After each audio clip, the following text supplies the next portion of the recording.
দেখো এটা পালং শাক দিয়ে মাছের তেল দিয়ে করেছি। ভেটকি মাছের কাঁটা ঝাল,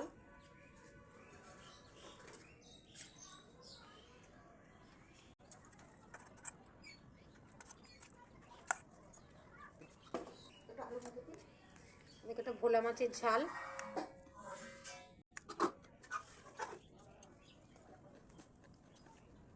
দেখো এটা করলা আলু ভাতে দিয়ে দিলাম, চিংড়ি মাছের ঝোল,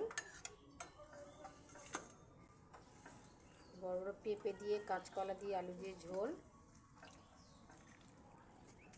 চিংড়ি মাছ,